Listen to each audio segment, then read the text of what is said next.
नमस्कार दोस्तों, एक बार फिर से आप सभी का स्वागत है बिंद पाठशाला के इस चैनल पर। दोस्तों, बीमारी चैप्टर पढ़ रहे थे, कुछ टेक्निकल समस्या और अचानक मोबाइल पर फ़ोन आ गया था जिसके कारण से वो वीडियो बंद हो गया था। अब जितने संसाधन है उसी संसाधन में हम आप तक पहुंचा रहे हैं वीडियो। आइए स्टार्ट करते हैं। बीपीएससी 2.0 6 to 8 मैथ साइंस बीमारी चैप्टर में दूसरा। देखिए, हम बताए थे 99 या 100 क्वेश्चन करेंगे बीमारी से संबंधित, साथ में थ्योरी भी करेंगे। पिछले क्लास में हमने आपको ट्रिक बताया था। आइए स्टार्ट करते हैं। निम्नलिखित में से कौन सा खाद्य जनित रोग नहीं है?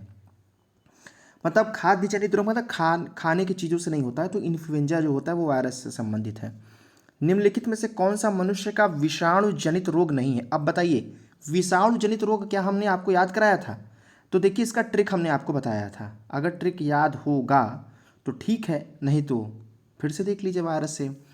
वायरस वाला ट्रिक हमने आपको बताया था। रचना हमें पानी दो जरा, रचना हमें पानी दो जरा। तो आर रेबीज, चना मतलब चिकन पॉक्स, हमें HME तो हेपेटाइटिस है, M से मीजल्स है, E से इबोला है, पानी से पोलियो है, 2 मतलब डेंगू है, जी का मतलब जीका है। तो अब इनमें से ही आप वायरस है, और भी बहुत सारे वायरस है, इन्फ्लुएंजा भी, लेकिन इनमें से जो है वो महत्वपूर्ण है। तो आइए बात कर लेते हैं कि कौन सा वायरस जनित रोग था जो क्वेश्चन में दिया गया था। तो ये है आपका क्वेश्चन।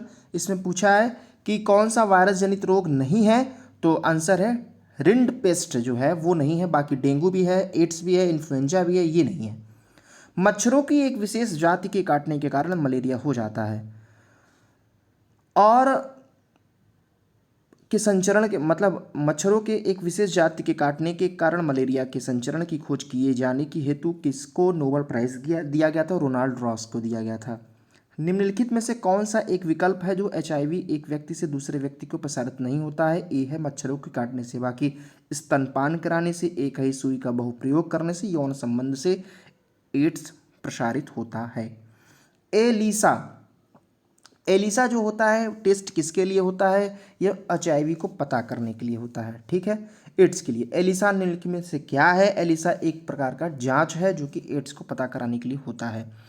नेक्स्ट है कुष्ठ रोग। लेप्रोसी को नाम से जाना जाता है, हिंसन रोग के नाम से कुष्ठ रोग को जाना जाता है। अब आप बताइए, कुष्ठ रोग किससे होता है? वायरस से होता है कि बैक्टीरिया से? क्योंकि ये इसी में समस्या है। तो देखिए, वायरस बता दिए थे, बैक्टीरिया भी देख लेते हैं। तो बैक्टीरिया वाला था पंडित का टिक न्यू है बैक्टीरिया। P फॉर प्लेग हो गया, D फॉर डिप्थीरिया हो गया, त फॉर तपेदिक हो गया, का मतलब काली खांसी हो गया, T में 2 है टिटनेस है, और टाइफाइड है, क मतलब कुष्ठ रोग हो गया, न्यूमोनिया हो गया, है हैजा हो गया। ये बैक्टीरिया वाला शॉर्टकट था। आइए नेक्स्ट है, तो कुष्ठ रोग किससे होता है? बैक्टीरिया से होता है, ठीक है। पीत ज्वर के मुख्य रूप से इंसानों के बीच कैसे फैलता है? मादा मच्छरों के काटने से फैलता है। चमगादड़ निम्नलिखित में से किस रोग के रोगाणुओं का प्राकृतिक पोषक है? चमगादड़ इबोला बुखार के लिए फेमस है। एनाफ्लीज मच्छर कौन से वेक्टर वाहन को लेकर के जाता है? यह है मलेरिया के वाहन को लेकर के जाता है, ठीक है। नेक्स्ट, विश्व एड्स दिवस कब मनाया जाता है? ये सभी को पता होगा, 1 दिसंबर को।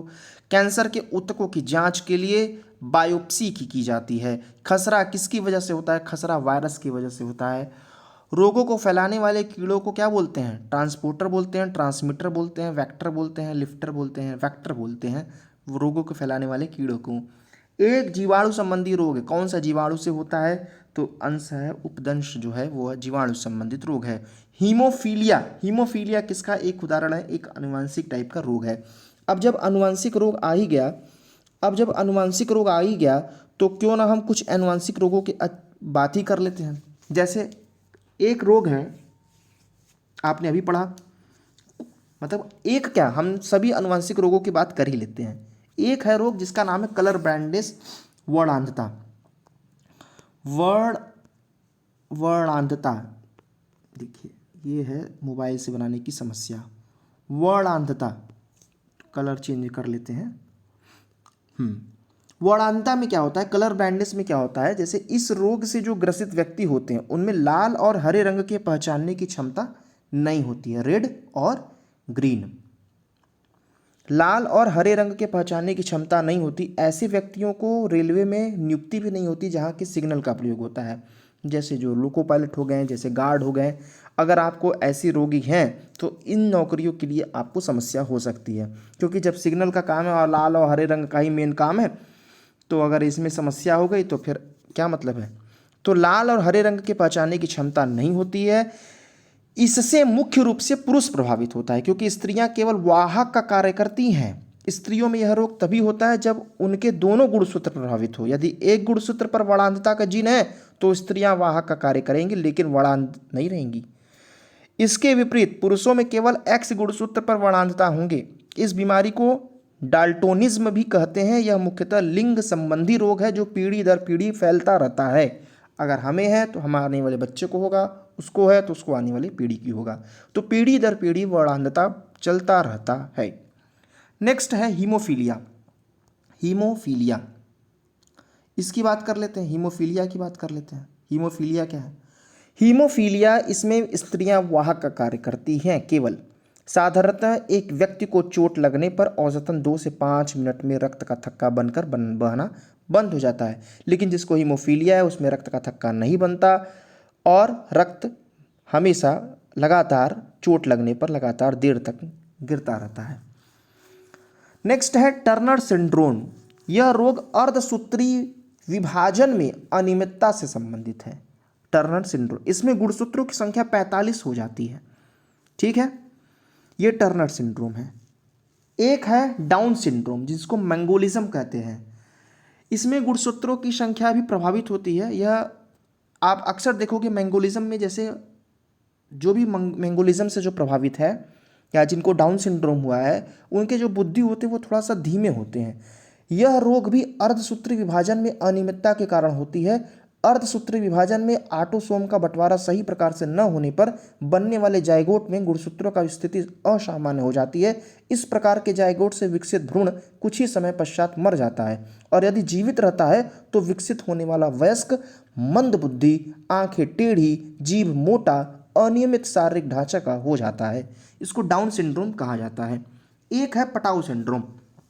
इसमें क्या होता है, रोगी का ऊपर का होठ बीच में कट जाता है, तालू में दरार आ जाती है। इस रोग में रोगी मंदबुद्धि, नेत्र रोग आदि से प्रभावित रहता है। तो हमने आपको पटाऊ सिंड्रोम बताया, डाउन सिंड्रोम बताया, टर्नर सिंड्रोम बताया, हीमोफीलिया बताया, वर्णांधता बताया। ये सब जेनेटिक डिजीज हैं, आनुवंशिक रोग हैं। अब बात कर लेते हैं मवेशियों के मुख और पैरों के रोग किसके कारण होता है? विषाणु के कारण होता है। बीसीजी के टीके का इस्तेमाल सामान्यतः टीबी, तपेदिक रोग के पहचानने के लिए होता है। तपेदिक रोग कैसे होता है? तो पंडित का टिक डिप्थीरिया तपेदिक था ना, तो तपेदिक बैक्टीरिया से होने वाला रोग है। निम्नलिखित में से किसकी उच्च स्तर में उपस्थिति में मधुमेह हो जाता है? तो ये इसका आंसर है, ग्लूकोज की उपस्थिति से मधुमेह रोग हो जाता है। ठीक है, कैसे हो जाता है? तब ग्लूकोज की उपस्थिति से। नेक्स्ट है पश्चिम ब्लांट के लिए नैदानिक परीक्षण होता है। HIV, ट्यूबर टीबी के विरुद्ध मुख्यतः कौन सी वैक्सीन का प्रयोग किया जा रहा है? BCG का प्रयोग किया जा रहा है। BCG का पूरा नाम आपको बताना है कमेंट बॉक्स में। नेक्स्ट है सीरोसिस रोग शरीर के किस अंग को प्रभावित करता है? जिगर को प्रभावित करता है। संबंधित एप्निया या स्लीप एप्निया सोते समय खर्राटे मारने से संबंधित है। ठीक है, नेक्स्ट है, हमने 40 तक आपको बताया, आपसे बोले हैं कि आगे हम लोग करेंगे। नेक्स्ट है ऑस्टियोमोरोसिस किस रोग से संबंधित है? हड्डी से संबंधित है। और आपको बताया था ऑस्टियोमोरोसिस जो है वो अक्सर ये आप ये देख सकते हैं कि जैसे कि विटामिन या कैल्शियम की कमी से हो जाता है, विटामिन डी की कमी से होता है, विटामिन डी के रिकेट्स हो जाता है और वयस्कों में ऑस्टियोमोरोसिस रोग हो जाता है। सामान्यतः निम्नलिखित में से कौन सा कैंसर के कारण रोग नहीं होता? ट्रांसमिशन नहीं होता। थ्रोम्बोसिस रक्त की बीमारी है। जीका वायरस किसके द्वारा मनुष्य में संचारित होता है? जीका वायरस मच्छर से संचारित होता है, यह वायरस जनित रोग है। निमोनिया फेफड़े के सूजन के कारण होता है निमोनिया।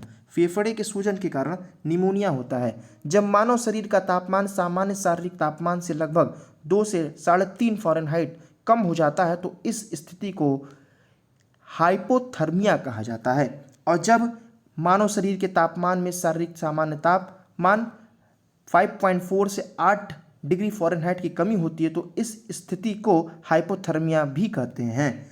निम्नलिखित में से अन्य से एकदम भिन्न कौन सा है बताइए? चेचक, खसरा, बुखार, मस्तिष्क ज्वर। तो इसका है मस्तिष्क ज्वर। ठीक है। कीमोथेरेपी पद्धति किसके लिए होता है? कैंसर के उपचार के लिए होता है। कौन सी बीमारी दिल से संबंधित नहीं है? तो डिप्थीरिया जो है वो दिल से संबंधित नहीं है। एन्यूरिज्म भी है, कार्डियोमायोपैथी भी है, मायोकार्डियल भी है, डिप्थीरिया नहीं है। मानव में बैक्टीरिया के संक्रमण का सबसे आम इलाज क्या है? एंटीबायोटिक है बैक्टीरिया से संबंधित। Common cold, ringworm, conjunctivitis, whooping cough पता लगाइए निम्नलिखित में सामान्यता का क्या पता है? ये सभी संक्रामक रोग हैं, ये सभी एक छुआछूत से होते हैं। नेक्स्ट है आमतौर पर वर्णांधता क्या है? आमतौर पर यह आनुवंशिक प्रकृति का बीमारी है। एपिडेमियोलॉजी, एपिडेमियोलॉजी बड़ी आबादी में रोग की घटना और उसके प्रसार का अध्ययन एपिडेमियोलॉजी कहलाता है। चेचक किस वायरस से होता है? वैरिसेला। याद रखिएगा, चेचक वैरिसेला वायरस से होता है। चेचक वैरिसेला से होता है। ओटीसी दवा क्रोसिन एक है, दर्दनाशक है या ज्वरनाशक है। मेलियोडोसिस क्या है? मेलियोडोसिस एक संक्रामक रोग है। नेक्स्ट 7वां क्वेश्चन है, RMAB अपने वर्ग में दुनिया की पहली तेजी से काम करने वाला